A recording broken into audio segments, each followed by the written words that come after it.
Many of you were here with us last week when Dr. Daniel Gordis was our keynote speaker. This week, our keynote speaker will be Amir Tibon, and Dr. Gordis will share some responses to Amir's thinking. As a reminder, or if you're here for the first time, this amazing program, now in its fifth year, is and was created as an enduring legacy to the memory of Yoni Suher, who was tragically killed in March 2016 in a terrorist attack in Istanbul, Turkey. And to the entire family, just like last week, our hearts and prayers are with you.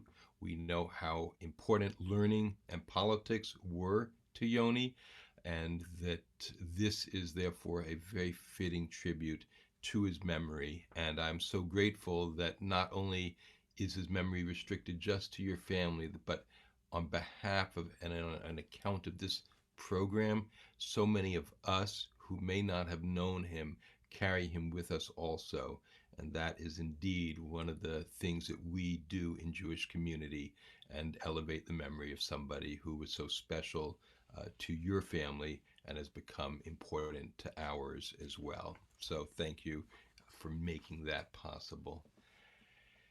Last week, Dr. Gordis really focused in on history, and this week we're going to be looking at a more journalistic lens, and particularly sort of the purple wave that this election represented in some ways. And as I've been thinking about this week and this session, there have been a couple of thoughts that have been on my mind, one of which is to consider what the difference is between history and news, and the second is what can that teach us about resiliency. The question about history and news has occupied me because it's kind of the structure of this year's Scholar in Residence. First a historical lens, then a journalistic one. And I was reminded of a quote from an author I used to enjoy, Chinua Achebe, who's a prominent Nigerian novelist. I believe he won the Nobel Prize. In 1994, he had an interview in the Paris Review, and he remarked that there's a great Nigerian proverb that until the lions have their own historians, the history of the hunt will always glorify the hunter. And most of human history neglects the voice of the lion. One of the blessings of journalism is that it's composed during the hunt. While many worry that our journalism has become as divided as our nation, and that therefore one publication's lion is the other publication's hunter, both still appear on the same page. The present is too messy, too chaotic, and therefore journalism at its best presents a unique perspective. So it really is an honor to have you here, Amir, who is involved in the writing of the current history of lion and hunter together. What is most interesting about Jewish history, or one of the very interesting factors about it, is that in many ways it has avoided that dichotomy between lion and hunter. It's often been remarked that in the ancient world, no country would have besmirched its reputation as the Jews did by publicizing our slavery, our weaknesses, our losses. Jacob, whose character traits in the Bible often seem unsavory to us moderns, may have been celebrated as a trickster, or perhaps our holy literature simply is more honest and open to the complexities and vagaries of human existence. So too with King David, his failings are presented for all of us to see. And our prophets routinely dissected the moral lapses of their times. I believe that this willingness to center our abject lowliness, our weakness, our past failings extends beyond the historical record. And you can find that in our legal literature as well, in which losing opinions are preserved. And this states so much about the intellectual honesty of our tradition. And moreover, it's a recognition that we can't gain real insight into our problems without including a thorough discussion of worthy perspectives. Not all voices, but strong voices, intelligent, informed voices. So what does all this have to do with resiliency and what we can learn by facing our election? Last week, Dr. Gordis brought forward the lachrymose view of Jewish history. He's argued recently that perhaps it is American Jewish optimism that has made us less prepared to deal psychologically with the changes churning in American society. And by avoiding the anxiety of being human, we were less prepared to handle our anxiety. I want to push that a bit because it seems to me that Jewish historical experience is less about anxiety than it is about stress, sometimes extreme stress. And the difference, I think, is that anxiety is stress metabolized by the soul and the psyche in maladaptive ways. It's how we channel or convert constant stress, which is just a feature of being human ever since we left Gan Eden, into chronic anxiety that should concern us. And resilience, meanwhile, is a collection of traits and habits that help us incorporate our stress so that we can rebound and recover from the difficulties of being human. And for Jews, of being an oft persecuted minority subject to a very ancient hatred.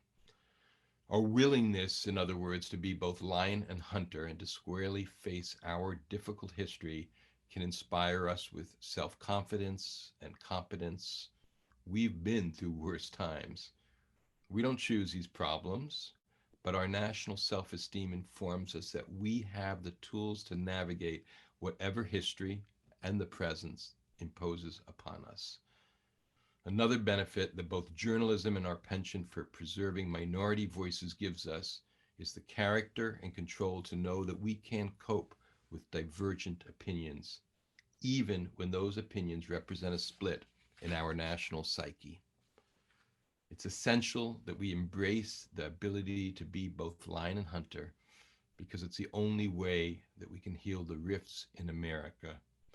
Moreover, as the needs of Israeli and American Jews are expressed in different modes, it's a habit that will also allow us to strengthen the relationship between us as American Jews and Israeli Jews, a relationship that unfortunately is stressed and moving towards anxiety. Finally, this approach to history and being human is a Jewish way to have self-confidence, competence, character, and coping skills that provide us with the tools of resilience we need to feel okay in a nation and a world that is sorely at odds with itself. So that's what our goals are, and understanding this purple wave, I hope, will provide some different lenses around that notion. I'm going to turn the floor over now to Brian Suher, who will introduce our speaker. Thank you, Rabbi Kosak, as both a moderator for this year's virtual Scholar in Residence and as the host of the Yoni Suher Scholar in Residence series, now in its 5th year, and of course to Michelle Kaplan, who has put in hours and hours of work to have this flow so smoothly. Amir Tibon, Yoni's first cousin, as he shared last week, was with the family as they assimilated the terrible, terrible news of Yoni's murder. Amir described what he did as one individual to help our family in a time of crisis. Today, as Amir, the U.S. news editor for Haaretz newspaper, shares his thoughts with the perspective of just finishing 3 years in Washington, D.C., we also need to look at Amir as an individual. Described by his aunt, Yael Suher, my sister-in-law, and Yoni's mother, as smart and sweet, yes, she did say that, we look at a young man who makes a choice to return to Israel, return to his adopted kibbutz Nahal Oz, directly on the Gaza border. And as Yael shares, this is remarkable. Today finds the last few days on the border quiet. But again, as Yael shares, the air is not quiet. With Amir's wife, Miri, and infant daughter, Galia, they are in a unique position to talk about Israel, the US, and the American Jewish community. Amir, thank you for joining us today and our after the election perspective.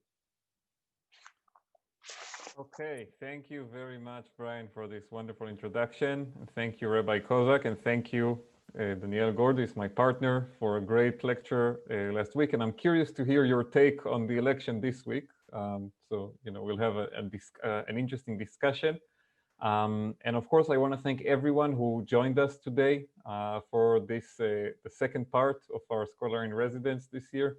I see there's a great number of participants. That makes me very happy. I spoke a bit last week about my memories and just fond feelings about the community in Portland and at Neveh Shalom. And I'm very, very happy to be doing this again. I will be speaking for about half an hour or a little more about the elections, but before and most of what I will say will be good news. I just want to kind of like give a spoiler alert in the beginning. The phrase today, Rabbi Kosak sent me an email. What are you going to talk about?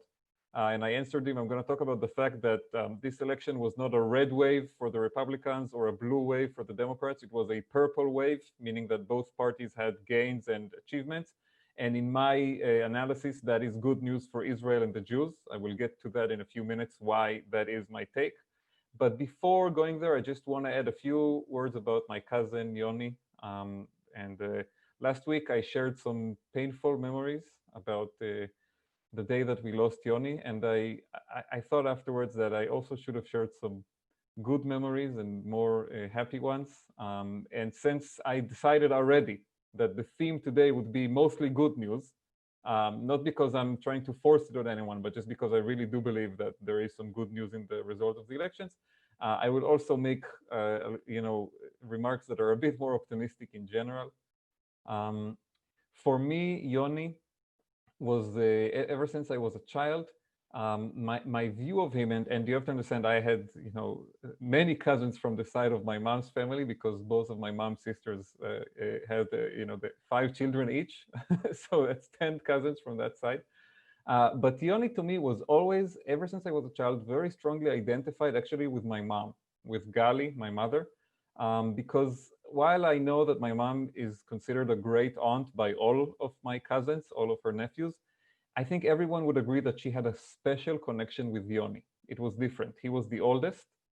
He was her first nephew. He was born when she was still a teenager. And they had a very special connection, a very close relationship. Whenever we would come to visit Schiller, I remember, that, while everybody was running around and playing and whatever, I would see them kind of huddling and having more intense and interesting conversations.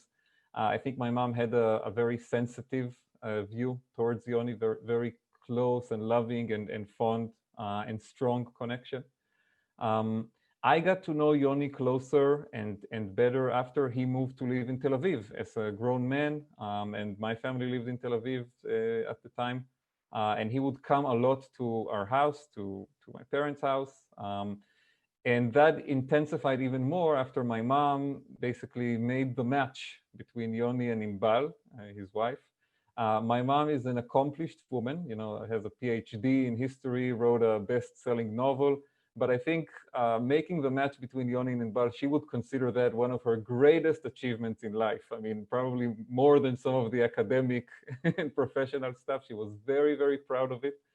And they were very close. And I remember in conversations with Yoni, first of all, how funny he was and just what a funny approach he had to life. Very easygoing, very relaxed. I think that this is something that also if you ask his brothers and Edith, that's something they would mention. Just an approach that just take things, to take it easy and to look at the bright side of things. And one interesting thing that I think is related to the issue I'm going to talk about today, Yoni was very successful in his work, in his business. He was a CEO of a company that in his last years in life, the focus of, or one of the focus points of the company was working in creating news lines for the ultra-Orthodox community in Israel. I'm not going to go into all the technicalities of how it's done, but it's a fascinating phenomenon that exists in Israel, that it's a way that is very popular to consume news through phone numbers that you can call on your cell phone, and it's unique in the ultra-Orthodox community. I get interviewed sometimes on those, they call it the NAES lines, the news lines. and a new one would pop every day, and it's a crazy thing. And it was always interesting to hear his stories about working with the ultra-Orthodox, because Yoni was a kibbutznik, born and raised, and a Tel Avivi later, and someone who was more on the left-leaning side of politics, staunchly secular in his worldview, and yet had these great working relationships with people in the ultra-Orthodox community. It was business, but also just personal relationships and understanding people and getting along with people. And I think that's something it's important for us to consider and to think about, especially in days like this. And I know that he was very proud of the work that he was doing on that front. And I remember the conversations when he would come to visit us, that he was learning a lot about that world and exploring it and understanding it. And it was kind of like a cultural, you can say clash, but actually more of just a meeting, and just it will always just be fascinating stories about it. And I think that's something we need to, again, to put more of an emphasis on, understanding people that have completely different lifestyles than us, that have completely different opinions and views, getting to know them, finding ways to work together. And if there is a legacy that we can attribute to Yoni, I think that's definitely high on the list. And it was something that he was very proud of in the last years of his life. All of that naturally leads me to talk about what is happening in the United States today, and the topic of our conversation today, the elections. Last week, at the end of the conversation that we had, both Dr. Gordis and I had some concerns that we would meet again on Sunday and we would not know the results. We would not know who won the election. That has been avoided. We know the results. We know who are the winners. But I think that for both Democrats and Republicans, for supporters of President Trump and supporters of President-elect Joe Biden, there isn't a sense of complete victory after this election. I think many on the Republican side fantasized and even believed that the election would turn out into a repeat of 2016, basically that all the polls would show Donald Trump losing the election, that all the analysts would say that he barely has a chance to do it, and that on election night he would shock the world and once again win the Electoral College. I have Republican friends who just truly believed this is what was going to happen. And on the night of the election, when the results began to trickle in from Florida, they actually saw it materialize in front of their eyes, because Florida went for Trump and it was the first of the big swing states that was called. And on the other hand, many Democrats, many supporters of President-elect Biden truly believed that the election would be a complete humiliation and rejection of Trump and the Republican Party, that because of how badly the COVID-19 crisis was handled by the Trump administration, and because of the polls showing him losing in a landslide, we would see the Democrats sweep the Senate, expand their majority in the House of Representatives, and crush Trump in the Electoral College, basically called overnight. And we know now, 6 days almost after the election, that neither of those things happened. The election did not end in a victory for Trump. He lost the Electoral College. We're not sure yet by how many states, but we do know that he did not get his majority. And he badly lost the popular vote, much worse than how he lost it in 2016 to Hillary Clinton.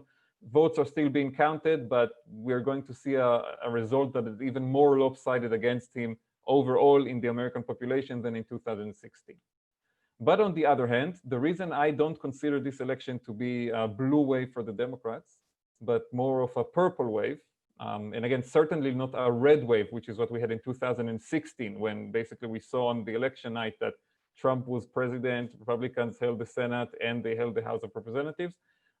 This year, I call it a purple wave, because while Joe Biden won the presidential election, the Republicans made gains in the House of Representatives. They're not going to have a majority. The majority is still going to be Democratic, but they managed to cut almost in half the Democratic advantage, which is significant. They won seats all over the country, taking it away from Democrats.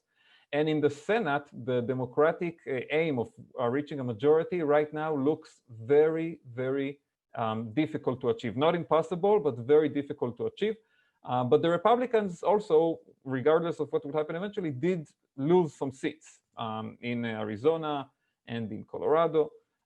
So overall, like I said, a mixed picture. Nobody really got to live their fantasy on election night. And in the nights of election that we've had ever since, right? Because I'm sure most of the people joining us today have had many election nights since Tuesday, watching whether it's Fox News, MSNBC, PBS, CNN, Israeli television, for sure, you know, watching the returns and the maps and the precincts that you kind of open with the on the big board. Nobody really got to live out their complete fantasy. And we are seeing after this election a divided America. I would argue even more divided than in 2016. One of the more interesting phenomena to me in this election is that there are probably millions of Americans who voted for Joe Biden to be their president, and in the same ballot that they put, you know, Joe Biden and Kamala Harris for the presidential ticket, they marked a Republican senator or member of Congress in the same ballot. We don't know yet how widespread this phenomenon is, because again, votes are still being counted all over the country, but there are several amazing examples. In the state of Maine, you know, in the Northeast, Joe Biden easily won the state, probably by 10% or more. This is a state that Hillary Clinton carried by 3% only in 2016. So Biden dramatically improving over Hillary Clinton. And yet the state's Republican senator, Susan Collins, managed to get reelected with almost 51% of the vote. So we're talking here about hundreds of thousands of people who voted Biden and Collins. In Nebraska, where there is a congressional district that gives its own electoral vote, we saw the same phenomenon. The second district of Nebraska, Donald Trump won it by 2% in 2016. Joe Biden won it by 5% or more last week. And at the same time, this district also elected a Republican member of Congress, Don Bacon. We're seeing it in the Miami area, where Joe Biden got more votes than Donald Trump, and yet two Democratic members of Congress lost their seats to Republican members of Congress. There are also, by the way, some flip examples of that. For example, not too far from Portland, well, relatively, of course, everything. American geography is always astounding for Israelis, but still, I would argue part of the West in Montana, Donald Trump easily carried the state, but the Senate race was pretty tight and pretty competitive. Eventually, it was carried by the Republican, but the Democratic candidate, the governor of the state, Steve Bullock, ran very nicely ahead of Biden, which means, again, that there were tens of thousands, if not more, of voters who chose Donald Trump for president and a Democrat for the Senate. Even in Arizona, right now, we have a very tight competition between Biden and Trump. Biden is ahead by about 20,000 votes, but all the networks have already called the Senate race in Arizona for the Democrat Mark Kelly, which means that, again, there were at least tens of thousands of Americans in Arizona who chose Donald Trump and a Democratic candidate for the Senate, Captain Mark Kelly, who is married to Gabby Giffords, one of the more interesting Jewish lawmakers that we've had in the recent decades, in my view. So all of that points again to a much more purple election, a much more mixed result than people expected going into the election. And it means that, again, it's a divided country. And the crisis that America has been experiencing in recent years, the divides, the disagreements, is not going anywhere. Joe Biden won a very impressive result in the overall popular vote. He's going to get probably more than 75 million votes. I would not be surprised if by the time California and New York finished counting, Joe Biden would have close to 80 million votes, which would be, of course, a record, unprecedented, more than Barack Obama even had. But Donald Trump also got millions of votes more than he did in 2016. And not only because of population growth, he actually expanded his share of the popular vote compared to the last election. In 2016, Trump got 46% of the popular vote. This time, he's going to get something like 47.5 probably, which again is a growth by millions of votes. And you could see it all over the country. There were areas in Florida, in Texas, where Trump actually got more votes than he did last time. So nobody's going anywhere. And anybody who had kind of dreams about crushing the other side, and making the other side just shut up and walk away from the competition is going to have to live with a result where there's going to be a democratic president and a democratic majority in Congress, but a very thin one, and quite likely a Republican Senate, not guaranteed, but quite likely a Republican Senate. It's not my place to tell Americans how to navigate this situation, how to create dialogue between the two sides. I will say, though, that there is a huge difference between Donald Trump and Joe Biden on this issue. And the journalists who are not willing to point that out, I think, are not doing their job, because you don't need to take sides, but you need to point out the facts. Donald Trump, ever since election night, has basically been trying to reinforce the division, to reinforce the differences, to attack the Democrats as they stole the election, they are cheating everywhere. He's attacking the big Democratic cities like Milwaukee and Philadelphia and Detroit and Atlanta that gave Biden his winning margin, and claiming that there's fraud over there and they're cheating. Of course, he's filed until now, I think, 10 cases in court to try to stop the count in these Democratic cities, and the result so far in the courts has been 10-0. Basically, he's lost all the court cases except one case where his campaign asked that election monitors will be able to stand a few feet closer to the people counting the votes. And the court and the Biden campaign said, no problem. It doesn't matter as long as they have a mask on, because there's still COVID out there.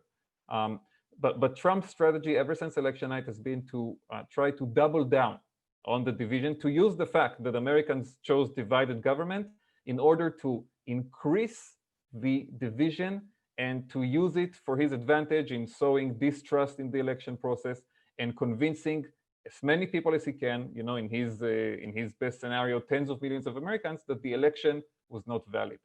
Biden's strategy ever since election night has been the complete opposite. In his speeches, in his appearances, he keeps trying to offer unity to Republicans. We saw it in the speech, the victory speech that he gave last night, after all the television networks from Fox News to MSNBC projected that he won Pennsylvania and Nevada and with them the presidency. He said, I am a proud Democrat, but I will govern as an American president. He said that he wants to reach out to the other side. And he said to supporters of Trump, I know how you're feeling tonight because I lost many elections in my life. That's what Biden said, that he's also found himself on the losing side in elections. Biden tried twice before to run for president and failed. And he said, I know what you're feeling. And he said, we need to give each other a chance. Now, of course, I'm not saying that Biden is an angel and should be, considered a saint for saying this. I think it's a political strategy. Biden realizes what just happened in the elections. He's a very smart and veteran politician. He's been around for almost 5 decades as a politician, and he knows that Americans chose divided government on Tuesday. He knows that the Republicans improved their situation in the House of Representatives. He knows that Republicans are more likely at this point to hold the Senate, although it's not guaranteed. But even if Democrats somehow miraculously take the Senate after the runoffs in Georgia, they will only have a 1-seat majority. So they will have to work with the other side. He realizes this, and he's already trying to build that bridge. He's concerned with governing in the day after the transition is over, whereas Trump is trying to slow and stop the course of history. And reverse an election that, again, to me, from everything I've read and from all the legal experts that I have tried to consult on this, looks irreversible at this point.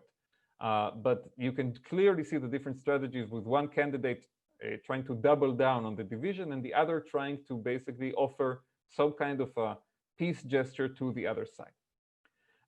All of that, however, is mostly your trouble to solve. I regret to tell you, I'm here in Israel. I do have a young daughter, 7 months old, who is an American citizen because she was born when we were still in the United States. So I do feel that I have some concerns about what is happening in America because I would like Galia to have 2 normal countries to hold the passports of. But it's mostly your problem and not mine, and I cannot really comment on how to solve it. I will say some remarks from the Israeli perspective about why I personally think the purple wave election is actually pretty good news for Israel and the Jews. I'll start on the presidential level. Most Israelis, if they could cast a ballot in the election yesterday, would probably have voted for Donald Trump based on his policies towards Israel. We see it in polls that were published in Israel that a majority preferred Trump to win. They liked his policies like moving the American embassy to Jerusalem, like withdrawing from the Iran nuclear deal. Although I will caution, and I think I made this point last week as well, I don't think most Israeli voters, if they, like American Jews, had to vote and live with the consequences domestically, would necessarily support the Trump agenda. You know, in Israel, for example, we have universal healthcare. Our healthcare system is more progressive than Obamacare, which Trump is trying to cancel. It's our system is more like what Bernie Sanders is suggesting in America.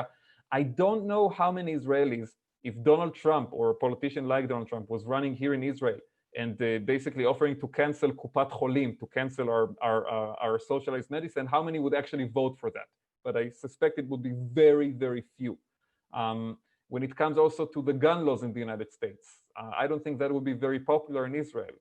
In Israel, if you walk in the streets, you will see soldiers with guns in the streets and in the cities. Nobody minds it. People feel comfortable around it. But citizens cannot buy an M16 or an AR-15 in Israel. And I don't think a politician who would offer to make that that anyone can buy an assault weapon would get a lot of votes in Israel. But that's the Trump NRA agenda. So, but regardless of that, I do think that, you know, just based on his policies regarding Israel, most Israelis prefer the Trump victory. However, Joe Biden does not scare Israelis and is not seen by the Israeli government, by the Israeli security establishment as someone who is hostile to Israel, not at all.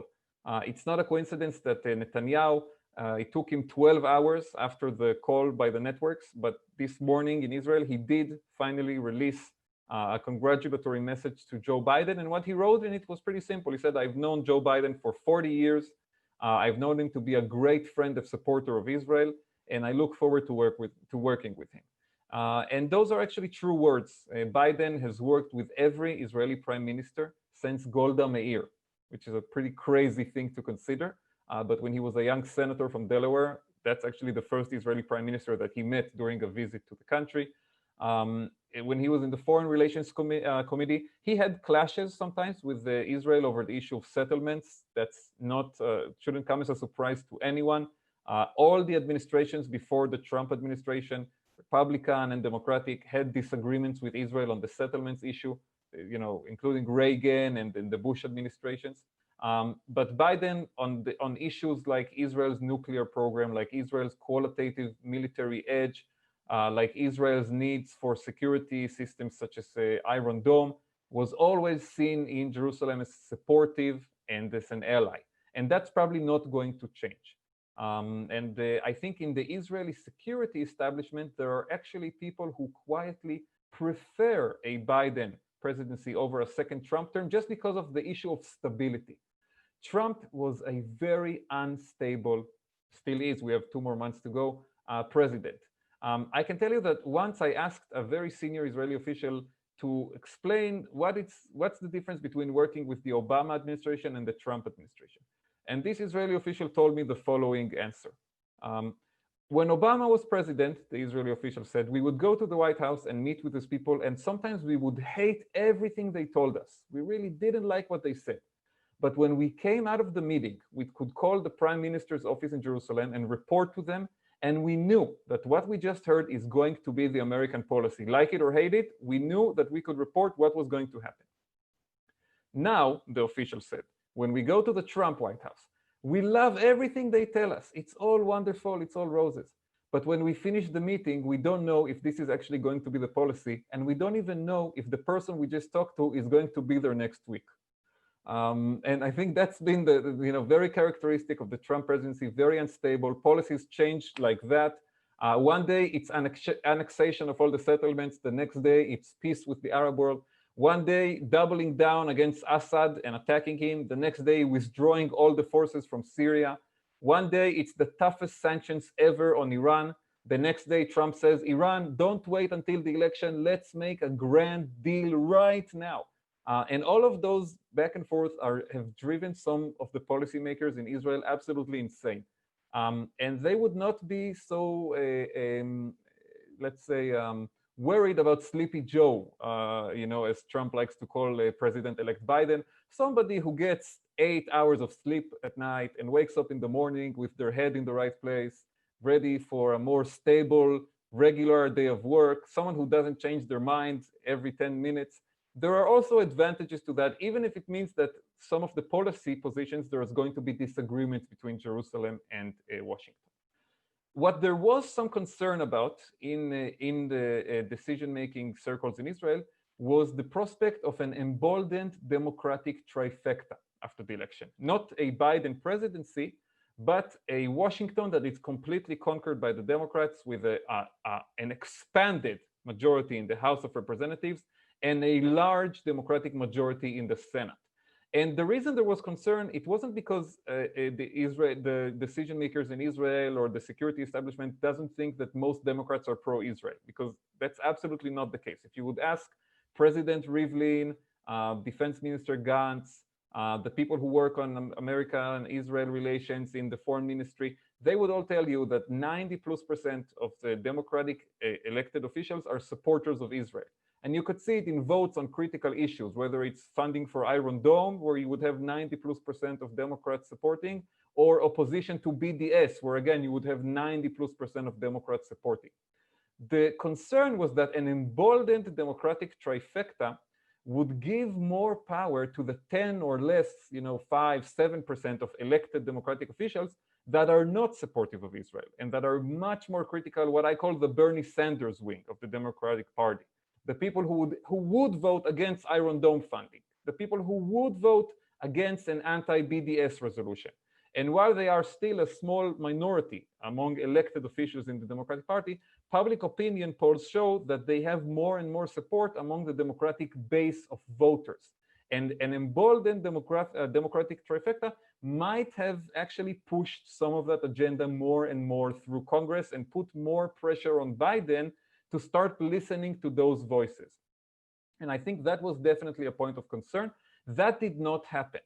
And the result that we actually achieved, that we actually received, is one where you have Biden in the White House, a president who is, again, a center-left Democrat with years of a record of support for Israel, and yes, opposition to settlements, and probably he's had it with Netanyahu. I think most Democrats, even the most pro-Israeli ones like Chuck Schumer in New York, and Eliot Engel, who lost re-election, but was the head of the Foreign Affairs Committee in Congress, even they have had it with Netanyahu in recent years, mostly because of the romance, the bromance he's had with Trump, the very public embrace.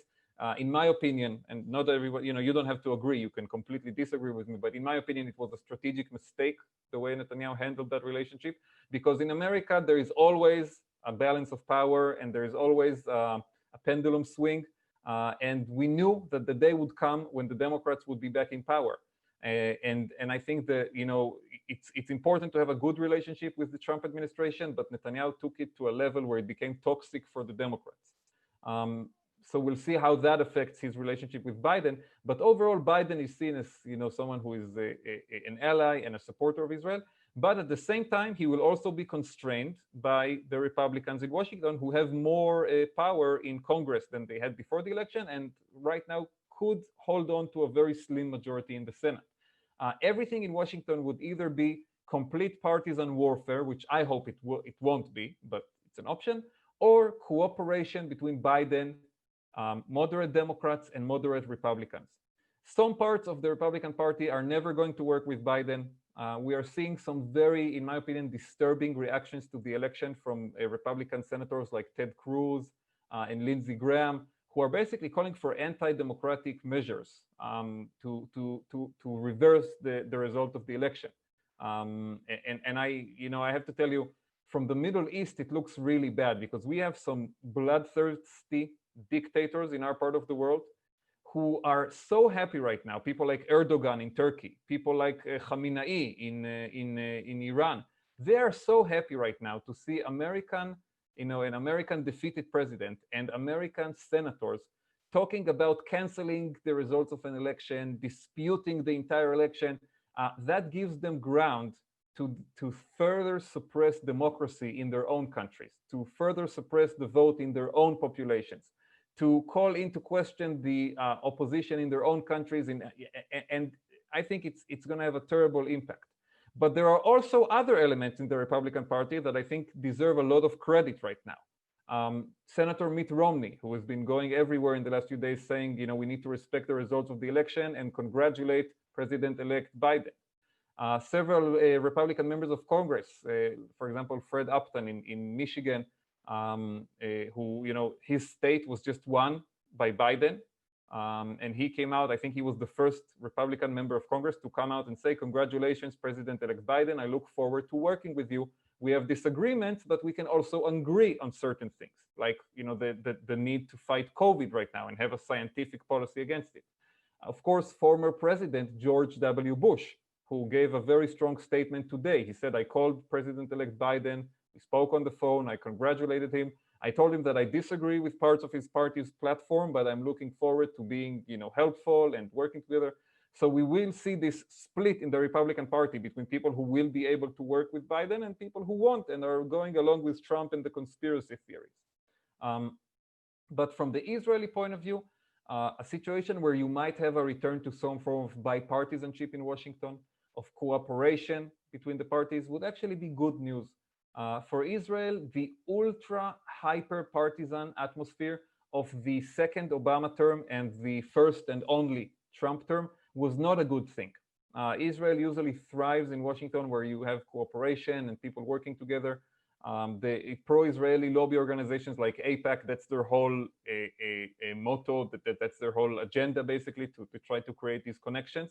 And I think they are really expecting right now to see some formula where Biden and the Republicans, or at least I would say the not election denying Republicans, find ways to work together.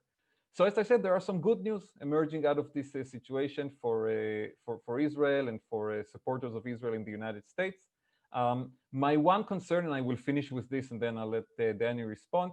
I'm not sure yet what Netanyahu's strategy is going to be about this. In the past, Netanyahu did not hesitate in situations where you had divided government. He did not hesitate to try and create a wedge over there and basically work with a Republican Congress against a Democratic president. This is what he did to Bill Clinton in the 90s and again to Obama during his second term. It's going to be more complicated for him this time for several reasons. First of all, because America's top priority right now is COVID. Second priority is COVID, and the third priority is also going to be COVID. It's not, I don't think there's going to be so much of a focus on our part of the world in the beginning, at least. But another reason is because there still is a Democratic majority in Congress. It's shrinked, it's smaller, but still Nancy Pelosi or some other Democrat will be Speaker of the House.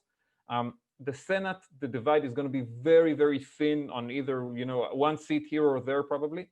So it will be difficult for Netanyahu to try to create that kind of atmosphere again of using one branch of government against the other. I hope he doesn't even try personally. I hope he gives up that idea for now. And the second question, of course, that is still an open one is how will all of this affect Israeli politics? Here, I'm actually very optimistic. I think our politics suffered greatly in the 4 years of Trump. While there were some diplomatic achievements for Israel, and I think Israelis are grateful for things that happened under Trump, like the agreement with the UAE, like the embassy move, I don't think that history will look kindly on how the Trump era, I don't know if you can call 4 years an era, but how the Trump years impacted politics inside Israel. The same phenomenons that you guys have been dealing with, the disregard of truth and facts, the growing ease in which politicians just lie in front of the camera without, moving a single muscle in their face, the complete us versus them political approach and divisiveness, all of those have found more and more success in Israel, and I don't think it's a coincidence. I think that American politics has always had an impact on what happens inside Israel as well, because of how much Israel is reliant on the relationship with America and looks up to the United States. And I can only hope that maybe if we will see more bipartisanship and a calmer politics in America, maybe it will also have some kind of an impact here in Israel as well. We shall see. We'll have 4 years to find out. So that's it for my remarks from now, but definitely, some good things are happening. And I would love to take some questions about it after Danny responds. Okay, well, first of all, I just want to once again begin by thanking Rabbi Kosak and Michelle Kaplan for the invitation to be part of this and for the honor of being part of it, and to once again extend to the Suher family my deep gratitude for the opportunity to play a role in sanctifying Yoni's memory. And I'm delighted and honored to be back again. So I was wrong about the possibility that we wouldn't know exactly the results. I lost a few bets about a whole bunch of things this week, but that's okay. I was right a little bit, right? We don't know exactly the makeup of the Senate, and in your sort of wildest imaginations, you could imagine some sort of legal process going completely haywire, but it's very, very, very unlikely. And I will say I agree basically completely word for word with Amir's analysis. I mean, I think he is spot on in a whole array of ways. What I want to try to do very quickly is talk a little bit about the question of what the impact of what's happened in America might be on Bibi here and the protest movements, which are not growing, but they're not kind of really subsiding. They're sort of serious, but they're sort of not serious. And I'll say something more about that in a minute. What we're seeing on television going to possibly have some impact here? I think there is some small possibility. I'll come back to that in a minute. I want to say one little footnote about that, about how Bibi handled Trump. I completely agree with Amir that the bromance was not good for Israel's relationship with the Democratic Party, certainly Bibi's relationship with the Democratic Party, but I'm going to be dan l'chavzchut for 1 second and sort of make a case for Bibi's behavior, which I only partly believe, but I do believe to a certain degree. Then I want to talk about what's good for the Palestinians. What would be good for the Palestinians in a Biden administration? And then finally, how does this all bode for American Jews? And I'm only the respondent, so I'll do this very, very quickly. But I'll say this, I think Bibi has what to be worried about this week. And we'll see how it plays out. But of course, Americans were fascinated by this process. They were fascinated by it in a whole array of ways. They were fascinated that, the most advanced country in the world took 5 days to count millions of pieces of paper. Now, again, I actually think the process was very admirable and really kind of the bulwark of democracy.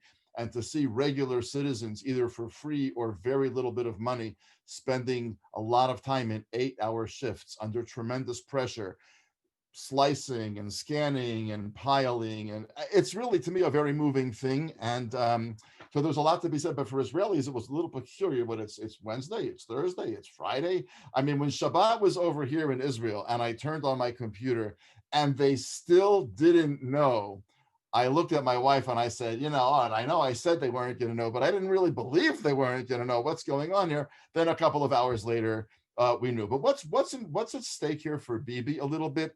There is some possibility that this fascination with what's happened in America might get the left to say to itself, you know what?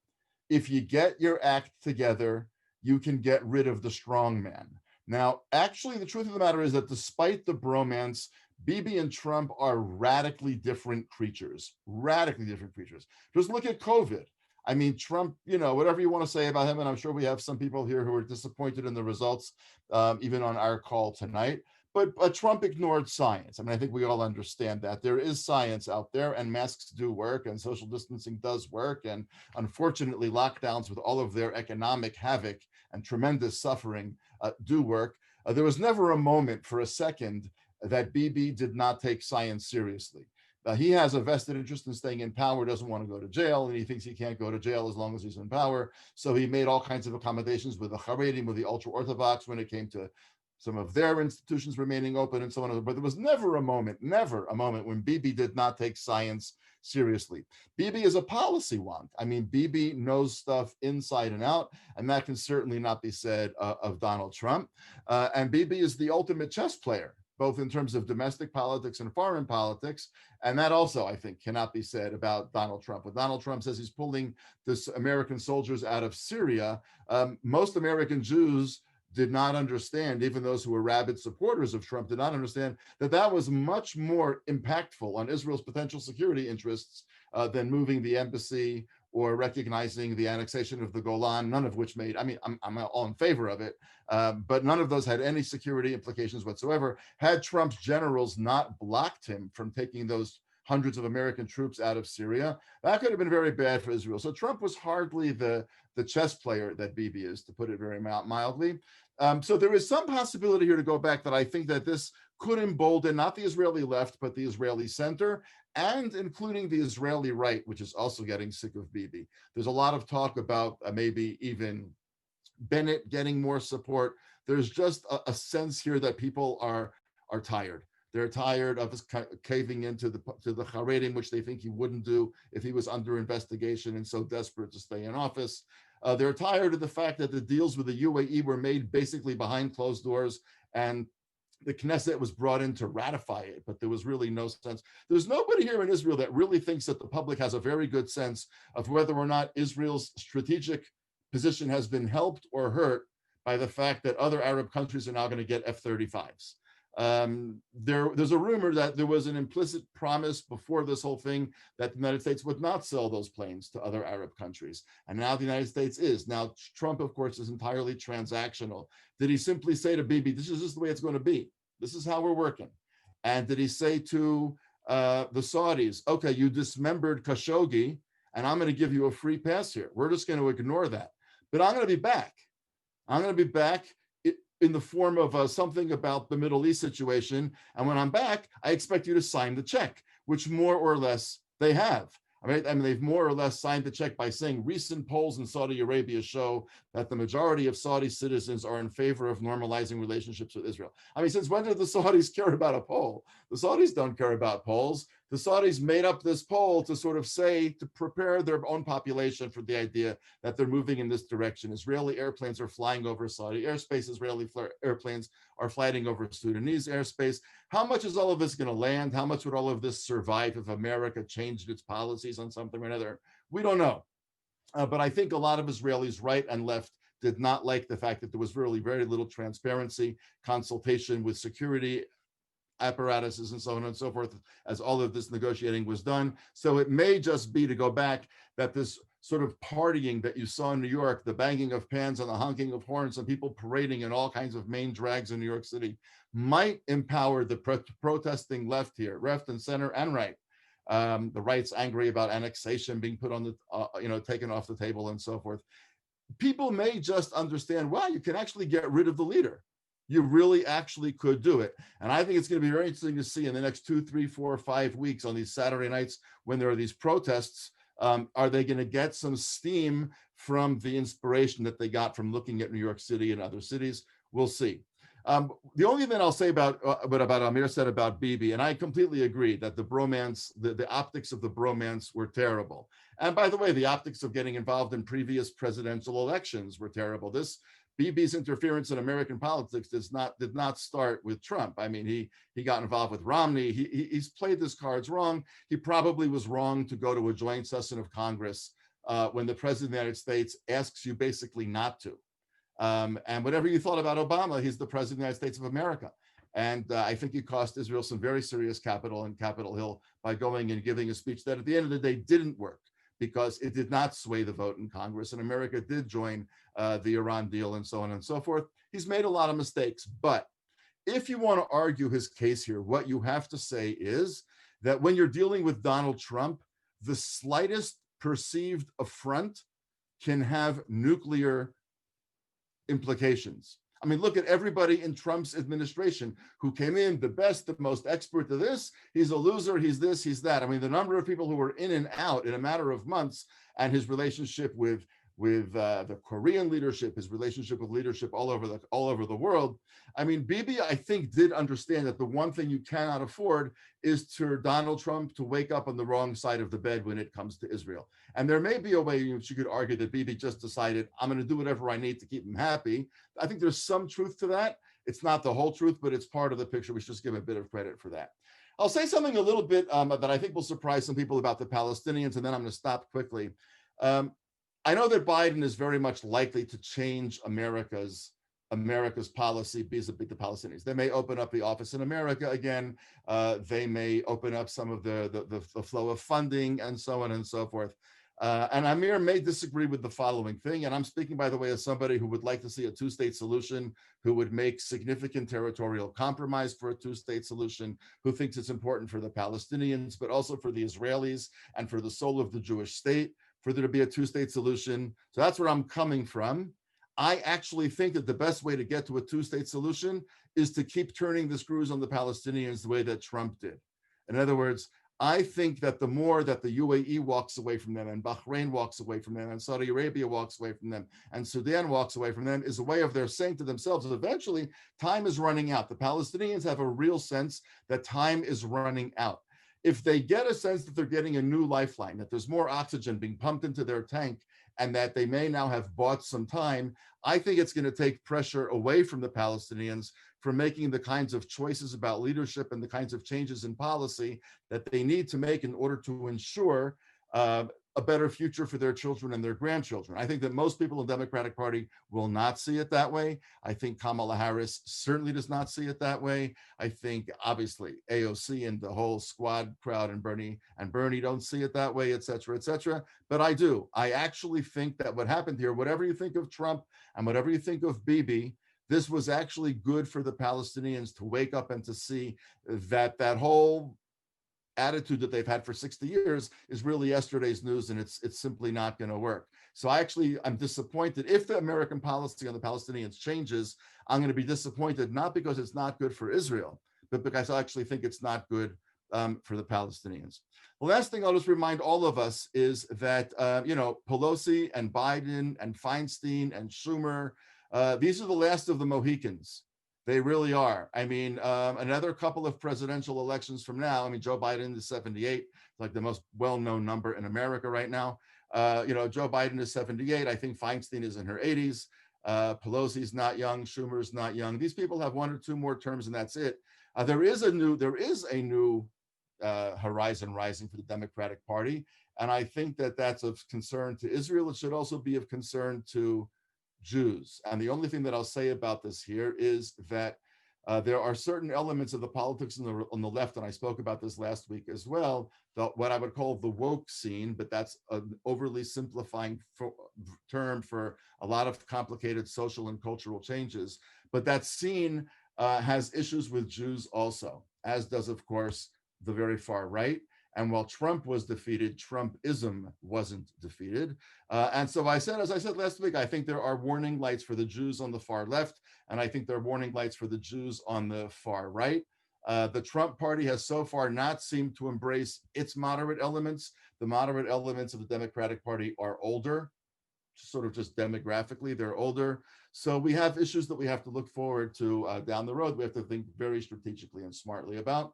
But fundamentally, I agree with Amir and just hope that the United States understands that even the position, even a broken clock is wrong. Even a broken clock is right twice a day. Even if you didn't love Donald Trump, to put it mildly, he might not have been wrong about everything. And there might have, ironically, even though he didn't give a hoot about the Palestinians, no matter what he said, it might have been actually that what he did was ultimately going to help them. And just because he did it doesn't necessarily mean that the opposite is necessarily the best thing for the region, for the Israelis, or for them. Thank you so much, Amir and Daniel. Really, really great conversation here. I appreciate it. We've gotten some questions in the week leading up, and there's some in the Q&A as well. There's a couple of questions that have come in, certainly given the split, etc. And I know, Amir, you felt it's Americans or American Jews how to do A, B, or C. But one of the questions certainly concerns civility and what sort of progress can be made. How do we deal with that given the fractious nature of our politics? And in a connected vein, somebody was sort of concerned with if you're a Jew, and again, we've had people from wider than just our own areas, but if you're a Jew living in a rural community, right? What's, where you're very much a minority, how do you view a path forward? I don't know the full intention behind that question, but I do hear that question about interacting, communicating around difference. Okay, first of all, on the civility front, there is some good news. The more civil candidate handily won the presidential election. Whether you like Donald Trump or Joe Biden more on policy, whether you think one is better on the issue of the economy or COVID or Israel or whatever, I will never accept an argument. I just think it is the most unconvincing argument in the world that Donald Trump ran a more civil campaign than Joe Biden. I think that requires a level of discarding the facts that I don't think anyone can comprehend. Joe Biden, I think his entire political career was someone who was very popular with Republicans. I recall a video of Lindsey Graham, the same senator who is now on Fox News, calling to reverse the election results by force, saying that Joe Biden is the best man he ever knew in politics. This is just from a few years ago. This is when Lindsey Graham, of course, was still a friend of John McCain and not of Donald Trump. But he said he is the best man I ever knew in politics. There is a reason why millions of Republicans voted for Joe Biden in this election. It's not only because of Donald Trump. It's tempting to think that it's only a repudiation of Trump, but that's actually not true. Because in the 2016 election, it was the election where the highest number of votes went to third parties or to write-in candidates. Just writing someone's name on a ballot. You could write even John McCain, and actually a lot of people did that. And it didn't happen this time. And I think there's a reason why millions of Republicans who didn't want to vote for Trump felt comfortable to go one step further and actually vote for Biden. And there's a reason why Cindy McCain, the wife of the widow of the late Senator McCain, endorsed Joe Biden and campaigned for him. There's a reason why we saw former Republican senators and governors endorse Biden, because he does represent that civility that you're talking about. And again, he's not perfect. He's not an angel. He's had his slip-ups and gaffes and funny statements and not funny statements that sound bad. But overall, he has represented in his core as a politician the idea of bringing people together, of overcoming differences, of dialogue. When Obama was president, this was actually one of Biden's roles as vice president, because Obama was much more of a combative politician and had much worse relationships with the Republicans. And a lot of times it was Biden who was sent to kind of, mend the defense. And by the way, the same dynamic happened between the Obama administration and Israel. Under the Netanyahu government, Biden, in several points of crisis, was the person that the Obama administration sent to Israel after a big fight to try to calm down the tensions. This happened, I think around the time of the Iran crisis. There was the funeral of Ariel Sharon, and Biden was sent to give a wonderful speech, by the way. I really recommend to listen to it.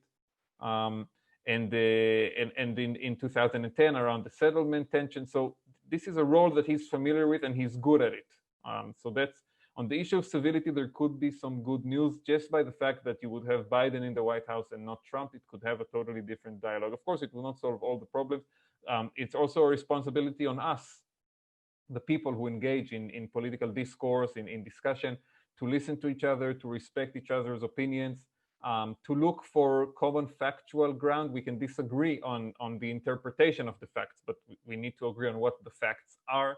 And I think that the responsibility is on us, but leadership plays a role in it. And one of my criticisms of Netanyahu, by the way, if Danny talked about why Israelis, from right, left, center are feeling more and more down on Netanyahu, I think his experience as a leader on this issue has been very negative in recent years. Very, very negative. Much more embracing of a violent discourse, of an angry discourse, of a divisive discourse. And I think that's one of the reasons that in the three election rounds that Israel had in 2019 and 2020, Netanyahu could not get a majority. One of the reasons was because of just the way that he conducts himself and the rhetoric, and also the rhetoric coming from his family, from his son, who is like Israel's Don Jr., basically. Conspiracy theories on Twitter all day long, insulting people for expressing a different view with very low personal attacks, just writing complete libelous stuff about the people from the opposition. So I think personal example when it comes to civility is really important in leadership and could have an impact on society. The question about Jews who, I don't know, I might interpret it, I hope I'm not wrong, as, since Jews tend to be more on the liberal side of politics, and then rural areas in America are more on the conservative side, that could also play a role. The only thing I can express hope for is finding a community. I had the privilege during my 3 years in America to travel to 25 states and to visit many Jewish communities, including some communities in more rural areas or communities that are in small towns. One of the most fascinating experiences I had was I was invited to speak at the Jewish Conference of Maine, which happens every year in the summer in Colby College in Maine. And the theme of that conference is Jewish rural life, because Maine is mostly, their biggest city. Their Portland, which is their biggest city, is I think just a few tens of thousands of people. Really nice town, by the way. And then, it's mostly rural and agricultural. And I think it was really fascinating for me to see how people would drive, hundreds of miles to attend a synagogue and to be part of a community and to belong to something. And I understand it's much easier to do when you live in New York or in Washington, D.C., or in Chicago, and you can walk to synagogue or drive a few blocks. And then people in rural parts, it's much more difficult. I also saw this in rural parts of Virginia and in the South. It's a fascinating thing how Jews live in those places and keep a community. But really, I think community is the answer. By the way, it's the answer to many issues that we're grappling with in this time of crisis. But that's where I would start to look. The only thing that I'll add, by the way, that I think that not only is community the answer here, but civility is also the answer here too. One of the things that I think was very important, I don't know how many people saw, but I'm sure many did, the very moving clip on CNN when Van Jones was asked to respond, and he literally burst into tears. I happened to see it live, and it was really breathtaking. I've actually watched it probably 15 times since then because I just find it so compelling. But he made a really interesting point, and his point was, I can't breathe was not just George Floyd, it was lots of people. And he was speaking about Muslims, and he was speaking about immigrants and about dreamers who might have been thrown out, et cetera, et cetera, et cetera. But the truth is that it's a lot of us also. There were a lot of us also who felt, I just can't breathe. In other words, how much more ugly can the world get? I mean, I remember sitting with my wife 4.5 years ago. We're actually in this very room watching the very same TV that you can sort of see in the back of the screen there. And it was there that the Billy Bush bus tape thing was revealed, and, Trump's very crude comments and so forth. And I said to her, hey, well, that's it, it's over. And she said, what do you mean? I said, there's no way you can't be elected president if you talk like that. It's over. It was still during the, the primaries, and they hadn't yet picked the nominee. And I was sure, of course, that I was completely right. I mean, you can't talk that way and become president of the United States. Well, it turns out, of course, that you can. And it turns out that 4 years later, that comment doesn't even sound that shocking, because you've seen other things. I mean, you've seen the firing of national heroes. You've seen the firing of, et cetera, et cetera, et cetera. What Van Jones said was that there are many people who didn't like blacks, but now they felt emboldened to actually say it. And he was hoping that that was going to stop. Let's be honest. There's a lot of people who also don't like Jews for whatever reason. But America was a place where you didn't have to like Jews, but you couldn't say that you didn't. And what happened over the course of the last few years was nobody had to have a filter. Nobody on the right, nobody on the left, nobody in the religious side, nobody, whatever. Nobody needed a filter. That's always bad for Jews in a society. Just look at Jewish history. When the filter on society is pushed aside and people can say whatever they want, it's never good for the Jews.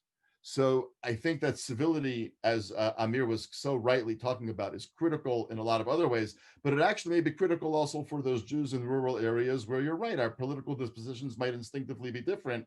We need a world in which whatever people think in their kishkas at night, there's certain things in America you simply can't say. And that would actually be very good for the Jews if that was restored.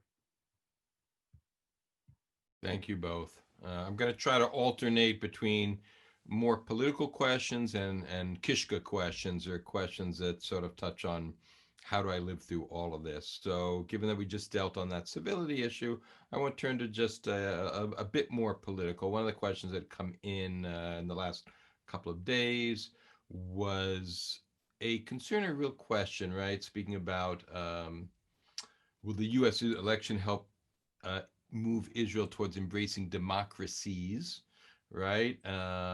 Article that describes liberal Budapest being at odds with its central Hungarian government. And the individual knows Israel needs to think and act in its own interest, but sees no positive long term effect on Israel supporting authoritarian regimes, and views its alignment with Russia and Hungary as doing just that. Will this election outcome influence that and um, Mhm. lead Okay. Israel Yeah. more to Um, dealing with democracies rather than authoritarian states? You can okay. disagree with the premise, but that's the No, no, question. I understand the question. The answer is that it's only up to the United States, and I will explain. Israel is a small country. Israel has never chosen its alliances and relationship based on whether a country is democratic or not. Um, we want to make peace with the Arab world. There is not a single democratic country except for Tunisia in the entire Arab world, and yet I would want us to have peace with each and every one of them. And we don't need to democratize. You know, in the past there were people on the right, including Ron Dermer, who is the Israeli ambassador to Washington now, and Netanyahu's close advisor, and Natan Sharansky, who preached this idea, which I thought was ludicrous, that Israel would only have peace with the Arab world once the Arab world becomes democratic. I always thought it was a dumb idea, and Netanyahu at least has moved on from it. It's not our job to change our neighbors. They live in not democratic societies. I hope for them that they will have democratic societies in the future. I think democracy is the best way to live and to rule. I will never live in a country that is not democratic if I have the choice, but it's not our choice to impose it on anyone else. And that's true with the Arab world. It's also true with countries in Europe and in Asia and other parts. Where does the American calculation come into play? If you have an American administration that leads a very strong pro-democracy policy in the world, in global affairs, and pushes hard against countries that used to be democratic and are sliding towards dictatorship, and encourages countries that are currently dictatorships to become more democratic, of course, Israel will try to align itself with the American policy wherever it can. Just because Israel is a close ally of the United States, we want to be in alliance, we want to be coordinated. When you have a Trump administration that is doing the opposite, basically, this was an administration that A, didn't care at all about promoting democracy outside the United States, and B, in many cases, was trying to weaken and harm democracy inside the United States. When you have that kind of administration, of course, Israel is not going to be holier than the Pope, okay? If America doesn't care about democracy in the world, it's not Israel's job to be the one promoting it. Of course, in an ideal world, we would want that to be. We have aspirations. I want Israel to be, a flawless democracy and an example to the world. But let's be real, we are a small country.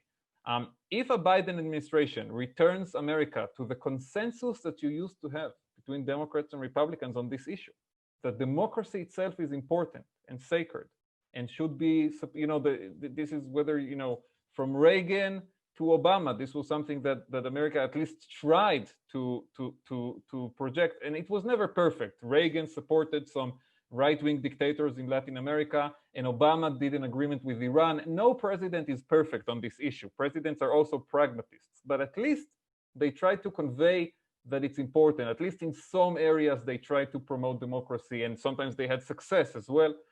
If America returns to that message, Israel will also adjust, and suddenly you will see that Viktor Orban is no longer the most popular European leader in Jerusalem. Maybe Angela Merkel, who in my opinion is a much better friend of Israel and the Jews than Viktor Orban, but that's just an opinion. Maybe she will once again be the most popular European leader in Jerusalem. But the change will come from America, and Israel will come along, and not just Israel, other countries as well. To expect a country of 9 million people to be the one that sets the example on this, I think is not realistic right now. And frankly, Israel has its own democratic challenges. Israel is a democratic society that is facing very difficult challenges to our democratic system, some of them coming from inside the house, from the current prime minister. And so we are not going to be the ones leading on this, but if we see a change, of course, in America, as they say, America sneezes and the world gets a cold, the slightest change of direction from the United States, I'm sure will also have implications on how Israel views its foreign policy. Just to add very quickly, I completely agree, but I think that America actually influences this in one additional way, which is that the more Israel feels secure in its long-term relationship with America, the less it feels that it has to make sure that it spreads its eggs out and can't put too many eggs in one basket. The looming change in the policy of the Democratic Party is of great concern to Israelis left and right. Don't forget, Israelis know that we won the War of Independence not because of American support, which we didn't have, or French support, which we didn't have, but because Stalin told Czechoslovakia to sell us arms. And then when Stalin understood that Israel was going to be in the Western bloc and not in the communist bloc, he abandoned Israel, and Israel's main ally was the French. And then the French threw Israel under the bus when the whole Arab oil, oversimplifying, but when the Arab oil thing came to be. And it was really only beginning with the Johnson administration that Israel and the United States have had a very unique relationship. There are Israelis with a broad historical perspective who say now that given where the Democratic Party is going, that may be ending now too. And then the question is, who's the next umbrella under whose shade we're going to find security? Is it Russia again? Is it China? Is it some amalgamation of European countries? It's that nervousness also. It's not only, which Amir is exactly right, it's not only America's not modeling itself a kind of principled embrace of democracy across the world, which it stopped doing in the last few years, but it's also that it's not communicating to Israel a sense of we have your back for the very, very long haul. Bernie Sanders doesn't say that. Alexandria Cortez doesn't say that. So Ocasio-Cortez, she doesn't say that either. So Israelis look at that and they say, okay, well, if we can't be so sure about America in the long run, we have to sort of look around and see who else we can have, whether or not we have to hold our noses as we make deals with them or build relationships with them. So Amir is 1,000% right. It depends on America in lots of ways, both in terms of America's embrace of democracy, but also the ways in which America does or does not communicate to Israel that it has its back for the very, very long haul. And I just want to add a comment on this, on the internal split in the Democratic Party. The verdict is not out yet, but I suspect this election would embolden the Biden wing and weaken the Sanders AOC wing of the Democratic Party, because basically there is a lot of anger right now in the moderate Democratic camp at the more progressive camp. We've already seen stories about that in the press. There is a whole group of young Democratic lawmakers who were first elected to Congress in the blue wave of 2018. All of them are moderates. All of them come with national security backgrounds. People like Elissa Slotkin, Congresswoman from Michigan, who used to work in the CIA and the Pentagon. Abigail Spanberger in Virginia, also a CAA veteran. And you have, well, one of them might have lost re-election, Max Rose, a Jewish guy in New York, Staten Island, who served in Afghanistan with the army. And there's a whole group of them. And they had a very tough re-election right now because of the AOC, Bernie Sanders, Black Lives Matter, defund the police conglomerate. These are moderate Democrats who are really center-left. On the issue of Israel, most of them are much more aligned with Biden, which, they're against settlements, they support the two-state solution, but they don't want to cut military funding to Israel. They certainly are not supportive of boycotts. But this is, just one issue. On many issues, they fall on the more center-left. That's why they won in Republican districts, all of these young Democratic candidates. And those who survived the current election are right now speaking out against the AOC wing, and there are a lot of stories in the press about this divide. I'm not sure that the Bernie Sanders wing is going to win this battle. I'm not sure it's going to lose it either. I just think that it's an ongoing political divide. I think that there has been some misunderstanding in Israel. Israelis don't follow American politics that closely, which makes sense. We get our own troubles, trust me. But I think a lot of Israelis think that the Sanders wing is completely representative of the Democratic Party, where actually there really is a divide on this issue.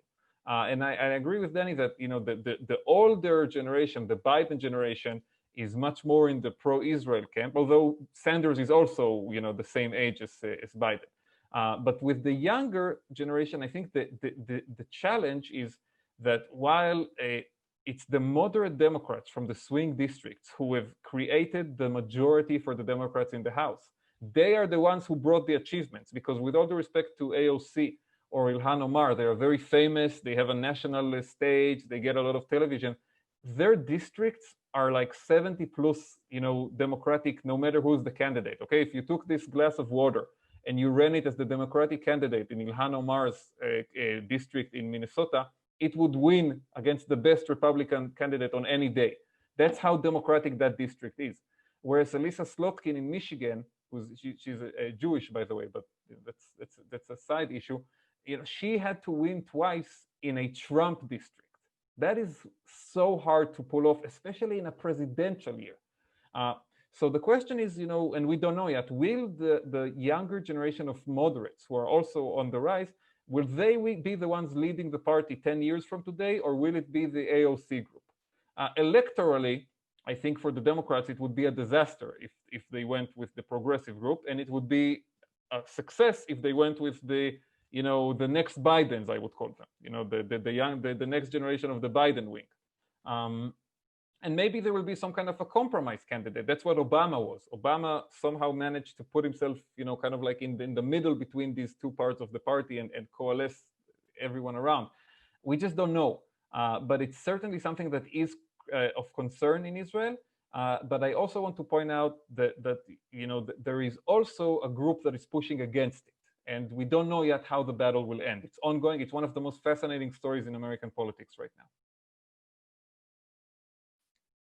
Thank you, gentlemen, for that. The next question I want to turn to combines two questions around censorship, one external and one internal. The external concern, as it was expressed, mentions that some of the social media giants like Twitter have been censoring tweets, generally conservative ones, while allowing Iranian calls for the destruction of Israel and Holocaust denial to still be published. The internal concern came from a moderate Democrat who appreciates, first of all, your balanced perspectives in this presentation, so thank you for that. But in that individual's workplace and community, they feel that if they are not sort of unequivocally condemning the right, that they will suffer both personally and professionally. And so those are both about censorship in different ways. And I think if you could sort of help us understand those risks, whether you view them as real risks, certainly the personal one we can't deny, but that more general, that would be useful, I think, for our participants. On the issue of the social media, I don't think they are censoring. I think that's a complete a wrong call. They are adding a descriptive warning to tweets. That's what Twitter is doing. I don't know about Facebook. I don't use Facebook. I'm anti-Facebook. I think Facebook is destructive, so I'm not going to comment about that company. If they would go down in flames, I would not cry a single tear. But Twitter, which I do use, and I think is actually a better platform, Twitter is not censoring anyone. What Twitter is doing is, if somebody is writing a complete lie about the election process in America right now, they are adding a warning.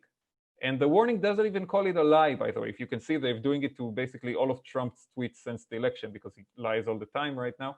They're not saying this is a lie, don't believe it. They're saying, if you want more information about the election, maybe this tweet is not the best source. You can read about the election process at this link, and they usually will send you actually to a government, a federal government page about the election process. I don't call that censorship. Censorship is when you're not allowed to publish something, when something that you publish is erased.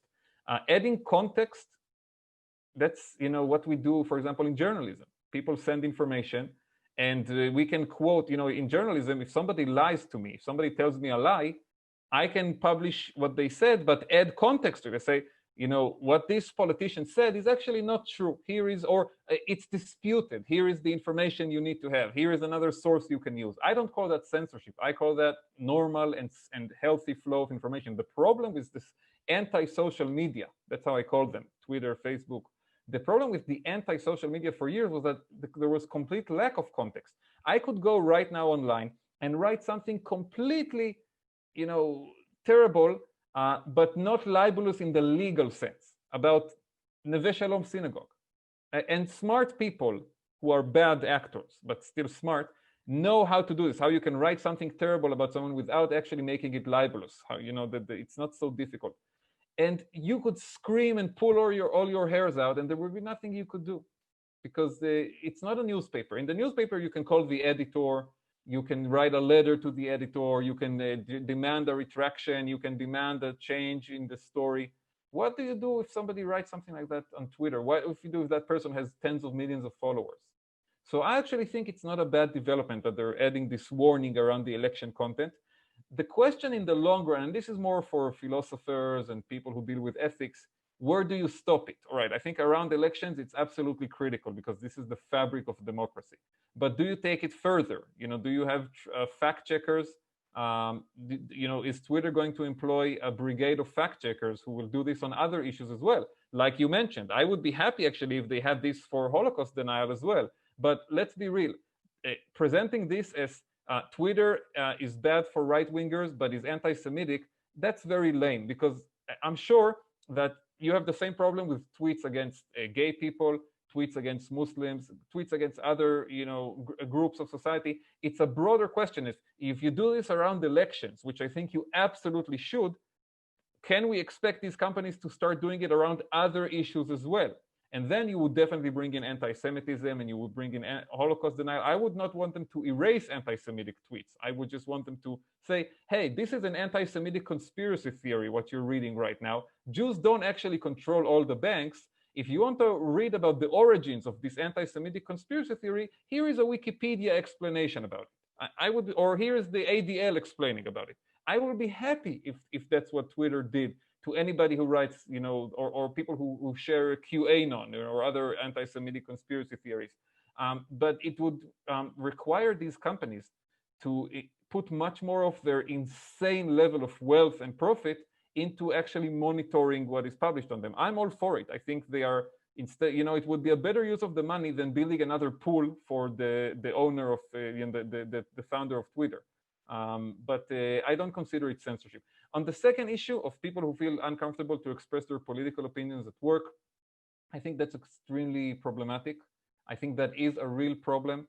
We have it in Israel as well. I have friends who are, consider themselves left-wing, and they work in towns or parts of the country that are more pro-Likud, and they tell me I would never share my political opinions. I would never put a political sticker on my car. And I have friends who are more right-wing. This is more of, in America, I hear this, who say, or not even right-wing, it would be centrists to say, I will never say what I think about the issue of, I don't know, like something like the Brett Kavanaugh hearing. I would not dare say at work that I actually thought there was not enough evidence not to vote for him. I've heard versions of this from all around.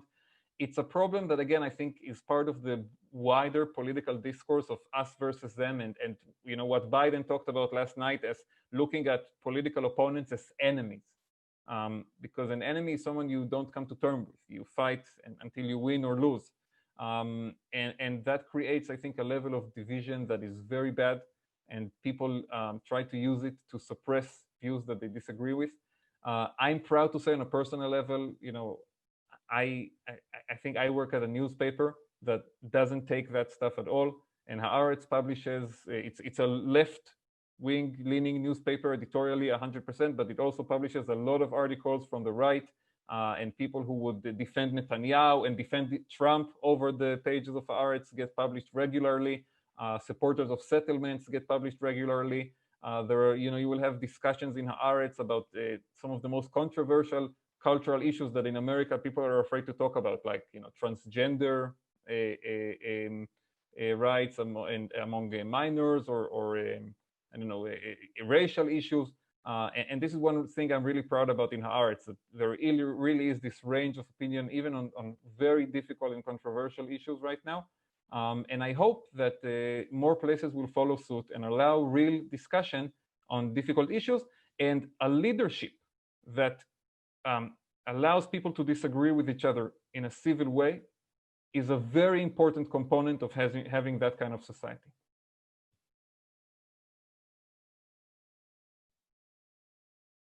I think that means, Daniel, that you agree and don't have to I add thought on. it was eloquent, and I couldn't agree more. All right.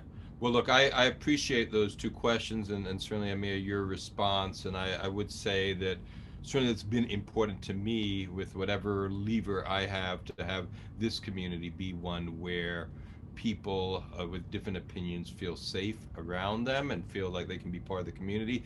And I've had people just like that question express that they have hidden who they are on different issues because they feel that they won't be accepted. So here we are, caring, committed community, and we have work to do. We all do, right? We don't exist in a vacuum, and I think that communities like ours do have that possibility to shift that, right? And that we, right, where you can't be grandiose. We're not going to change all of Portland, even let alone all of whatever. But we are part of that equation, and a free press that deals with that is very, very useful. I want to turn to Israel for a second and sort of take two different takes on our perspectives and see if you can fold them together for us. There's been talk, I'll read this directly as it comes. It's from Debbie and Jordan Ploner. There's been talk that the Democrats lost the Jewish vote in Florida and Georgia because of the candidates' anti Israel stances. Is that real? And if so, how confident are we of that? And then it's sort of a flip or, a little bit, connected. Isn't, and this comes from Rabbi Emeritus Daniel Isaac, isn't the Democratic left's criticism of Israel based on Israel's intractable policy toward the Palestinians? I'll let Danny take the second question, and I'll answer the first one. Okay. We have seen very limited information so far about the Jewish vote, but what we did see in some polls that came out is that the one state where more Jews voted for Trump than others is Florida. That is true.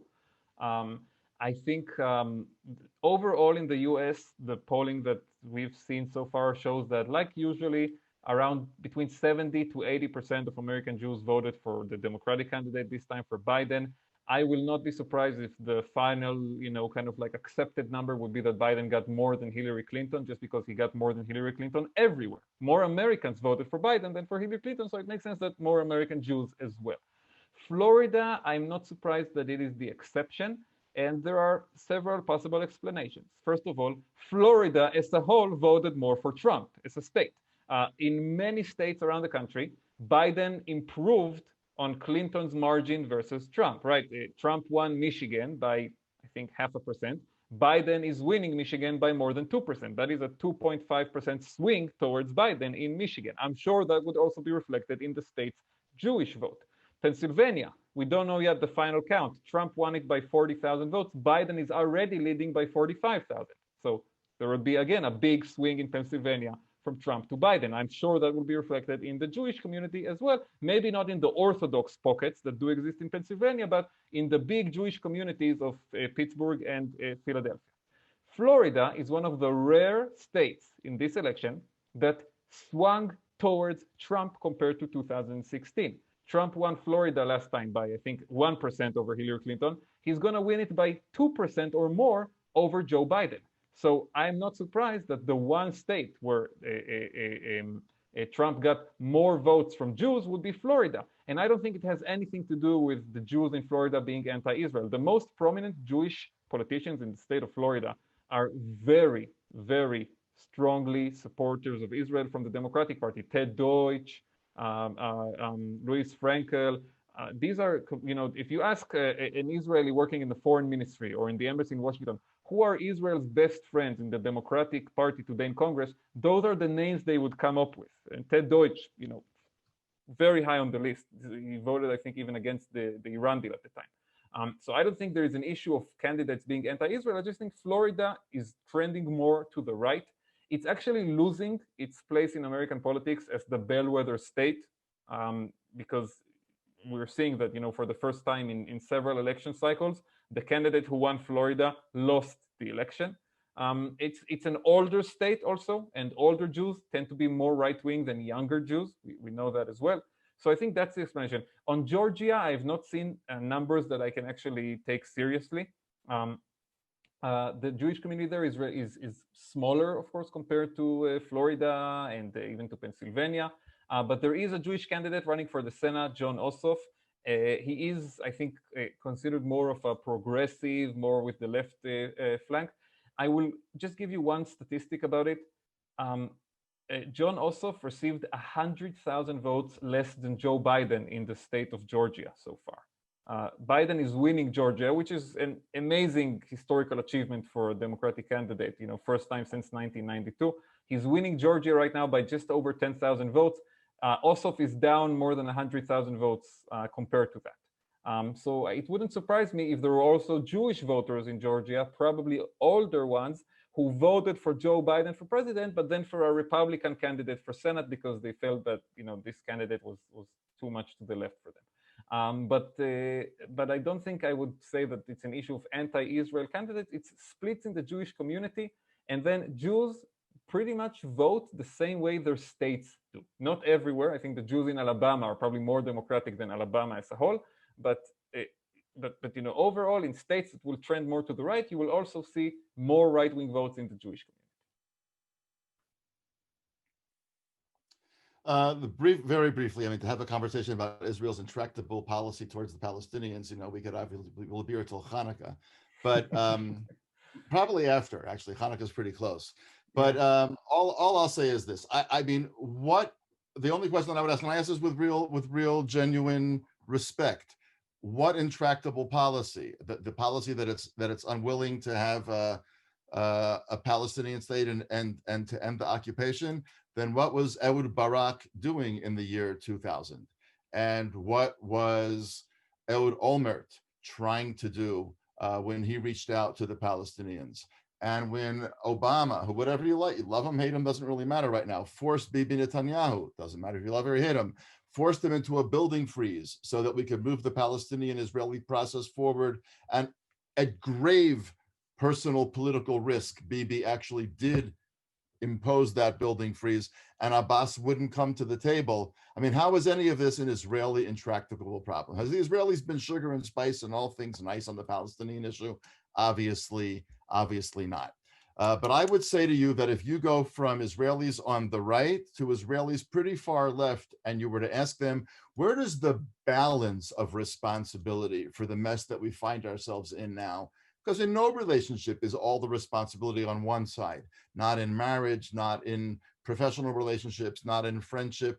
Nowhere is it all on one side. But if we ask the vast majority of Israelis on balance, where does the weight of responsibility for the Palestinians' undeniably lousy situation in life lie? Most Israelis, including those to the left of the center, not all, but some to the left of the center, would say the Palestinians bear a huge amount of responsibility for this. And I'll just end by saying this: when the very famous day that the Trump announced this, the Trump plan to great hoopla in the White House, it seems like 1,000 years ago because so much has happened since then, but it wasn't really all that long ago. The Palestinians, of course, refused to have anything to do with Trump. They refused to be part of the negotiation of the policy. And the Palestinians made a big stink that day. We're not dealing with this, and so on and so forth. And a member of the Trump administration said to them, okay, you know what? You don't like this policy?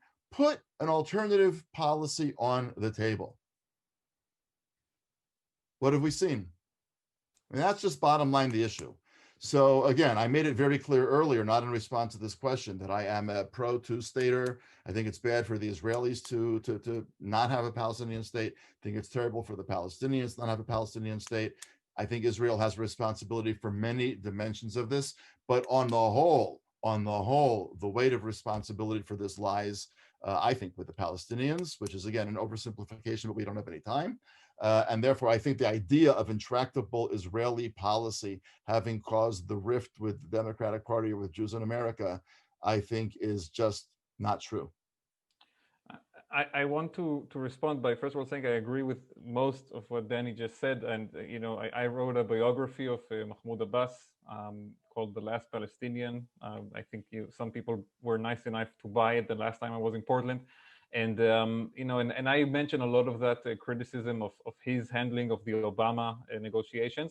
I do want to make a counterpoint that has to do more with politics than with policy, really, which is that even if you agree that a lot of the responsibility or most of the responsibility falls on the Palestinian leadership, I think the way Israel has handled this politically and publicly in the last, I would argue, 5 years has been disastrous. Oh, that's for sure. That's for sure. Because Israel is not even, if you want to come and say, listen, we are genuine in our wish to have peace and the division of the land, you cannot do that and then at the same time say the things that Netanyahu is saying internally, domestically in Israel, talking about as long as I'm prime minister, there will never be a Palestinian state. Talking about how the Palestinians are irrelevant and nobody needs to even look at them anymore. Giving a lot of political power to the settlement movement and basically giving them a veto over policies. Because what happened in the last year of the Obama administration and in the first year of the Trump administration was that you had some very modest steps, really, really modest steps that these two administrations were asking Israel to do, not in order to give the Palestinians a state, but only in order to improve the situation on the ground in the West Bank, in the occupied areas, to make life more bearable, to improve some of the situation, take down the tensions.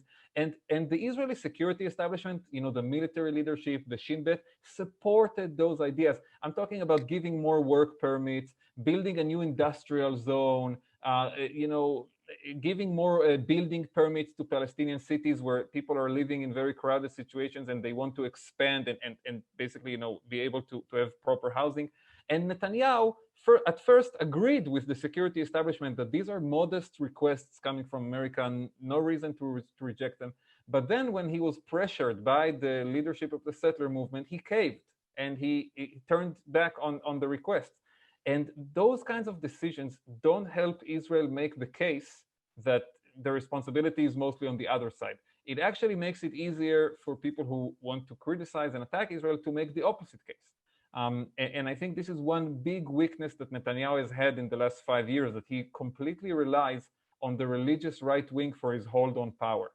And in the past, he didn't do that. In previous governments, Netanyahu liked to have a strong centrist element, or sometimes even center-left element in his governments, in his coalitions.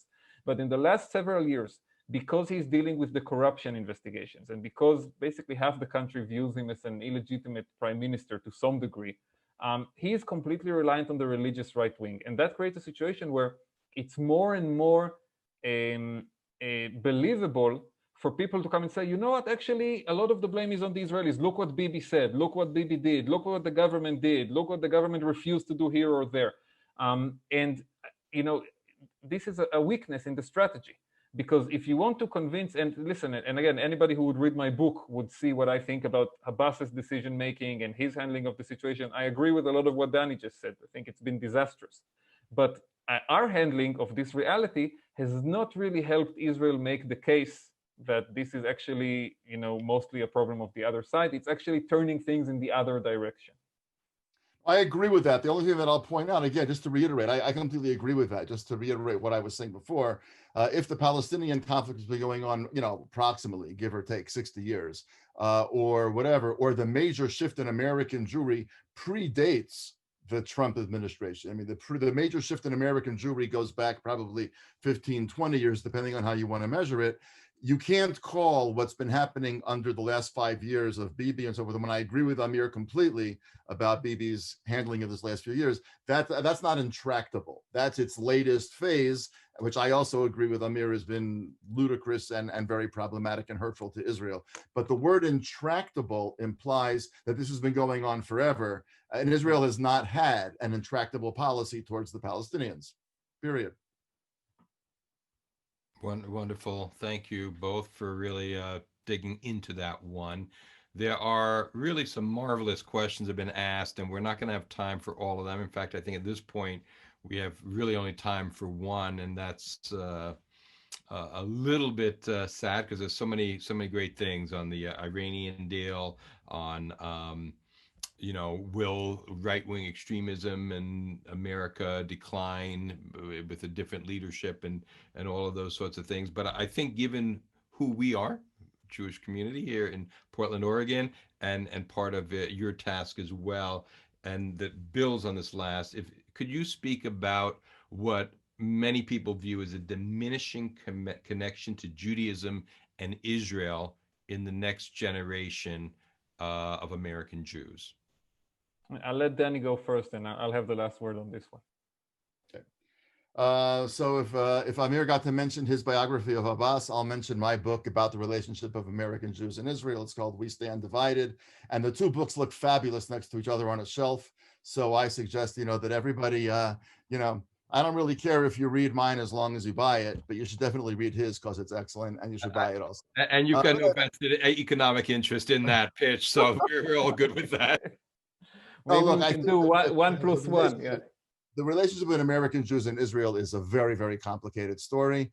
There is a shifting relationship. It's not about more pro-Israel or less pro-Israel. It has to do with the changing nature of American politics and American identity politics and the ways in which Jews identify and define Jewishness in America, and also the way in which religion and identity and culture are getting defined in Israel.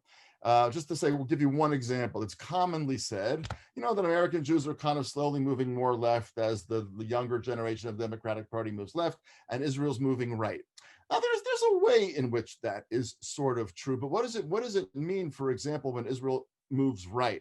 Just give you one example. When Israel moves right, I mean, again, it's not wrong, and there's a lot to be said, but one of the ways in which Israel's moving right, politically, culturally, religiously, etc., is with Mizrahi Jews beginning to have a say in Israeli culture that they didn't have years ago. Even though they were quite a numerous percentage of Israel, they were very much a kind of sidelined population.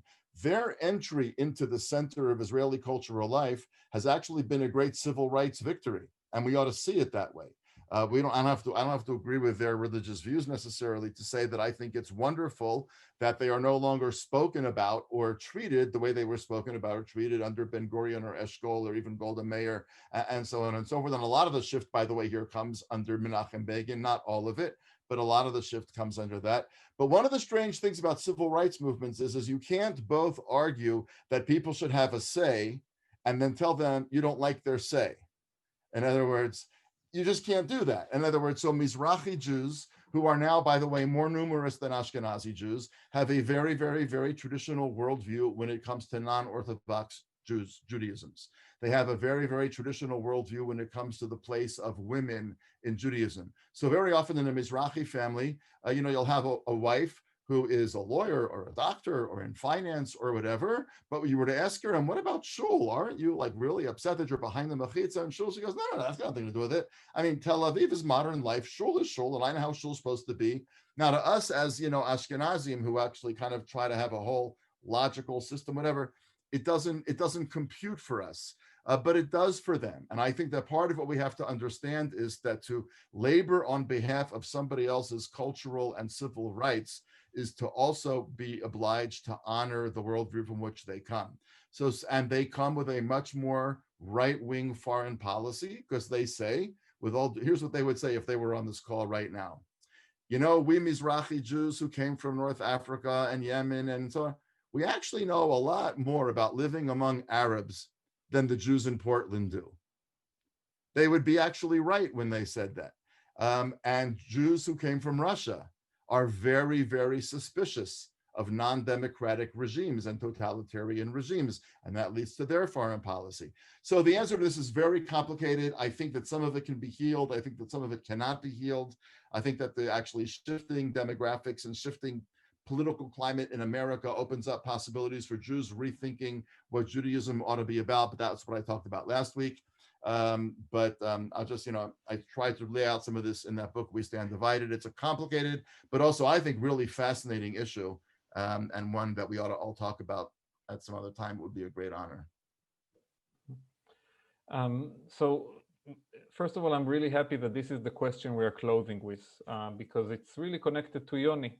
Yoni was American and Israeli, not just in terms of citizenships, but also as a person, and very connected to Portland, very connected to the sports teams of the northern, the Pacific Northwest, from Seattle down to Portland, and to the culture and to the family.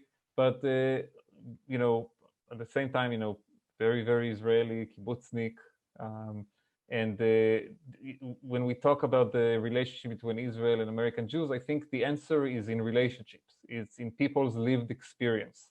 It's in the ability of people to feel that there is something that connects them to each other. We don't have enough of that. And I think that for people to have those relationships and those connections, that's the only way to really, over time, maintain a real relationship there.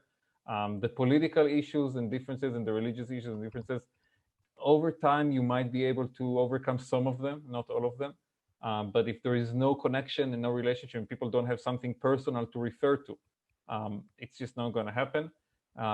I think there's been a lot of investment in the American Jewish community over the last decades in bringing young people to Israel and exposing them to Israel. I think there's not been enough of the reverse, actually, of exposing Israelis, especially young Israelis, because the younger demographic is in Israel is more religious, more right-wing, more traditional, as Danny called it, and its understanding of American Jewry is very shallow, and there's not been enough of an emphasis of making that commitment. I have my own ideas. I think the reform and conservative movements would make a better use of their money if instead of investing it in all kinds of all kinds of places in Israel, a lot of times it actually just helps the government in some kinds of ways. I would do a program where a young Israeli couple, if they get married in a reform or a conservative wedding, which is not recognized by the government in Israel, but you can have it personally, then gets a flight and a week at some American Jewish community in one of, and there are reform and conservative communities in every fun city in America, from Vegas to New York to Portland to LA to Miami. If there was some kind of a fund that went into that instead of into a lot of welfare projects, that actually it's the job of the Israeli government to give welfare to the citizens, not of American Jews. That's my view. If the movement said, you're a young Israeli couple, you don't want to get married with the ultra-Orthodox rabbinate, you want to get a special, different kind of wedding and a free trip for a week in America, you would actually expose that way hundreds, if not thousands of Israelis every year to the American Jewish community and make them understand and learn about it and appreciate it. Miri, my wife, and I, we had a reform wedding. We didn't get a free flight to America out of it. We just wanted to have a reform wedding in Kibbutz Nachal Oz. And we had 450 guests, which is it's considered a medium to small wedding in Israel. 450 guests, medium to small wedding, including some friends and work colleagues who are religious, who are Orthodox, or some of them are settlers living in the West Bank, and all of them came to us after the wedding and said, "Why is this not recognized by the government? It was such a beautiful ceremony. It was so Jewish. Why is this not recognized here?" Now, if you came to them a month before and asked them, "Do you think reform weddings should be recognized in Israel?" They say, "Of course not. Reform, is that even Jewish?" But after they actually attended a reform wedding, they changed their mind. This is just one small example. So I think it's all about creating connections. It's all about exposing people to different lifestyles, to different views and habits. And if we invest in that, maybe we can turn the direction a bit and make some gains. That's a really fantastic, very, very interesting sort of concept there. And I know that Neveh Shalom, we will be happy to put up any couple for there. And given that we were just supporting the last Palestinian and we stand divided, I'm sure that I can get you two gentlemen to help sponsor those airfares for that company, and we'll pick up all the costs on this end. Sound good? I'll survive. I'll contribute some of my points. Yeah, yes. Let's do it. Yeah. So, in connection with that, right? The very end of the Seder, we say L'Shana Haba Be'Ushalayim. We have that notion of going back, and this year we were the Portland community was going to have a very large contingent of Jews going to, or Portlanders going to Israel. That, of course, was canceled because of the pandemic. And we had 75 people just from our community who were planning to go to Israel. And that's a real loss for many folks. And we hope that L'Shana Haba are not just empty words. And yes, it'd be great to get Israelis here to visit more, to see that life. We have our shluchim, our shlichim programs here of younger Jews who come, but that's more from a government perspective. And it's a program like this, though, right? We've been touching on civility. We've been talking about democracy. We've been talking about freedom of expression and censorship. And we've been talking about that relationship between Jews and America and the way this election may have that. I am so grateful that you two, both Israelis, Daniel, you is both, an American born and bred, but living in Israel for the last 20 years. You, Amir, native born, have helped us to shrink some of that divide and share your understanding, your wisdom, your perspective with us. You've done a beautiful job at elevating once again Yoni's memory. I know it means a lot personally to you, Amir. You, Daniel, with your understanding of that's what we do is so Jewish, and we're privileged to get to have that opportunity. So thank you so much for being here, for being our scholars in residence. We'll be happy to invite you back at some future time, God willing, and maybe in person. That would be lovely also. So thank you. Take care. Thank you very much for the honor. Thank you. We'll be in touch. Toda rabba. Bavakasha and Badma.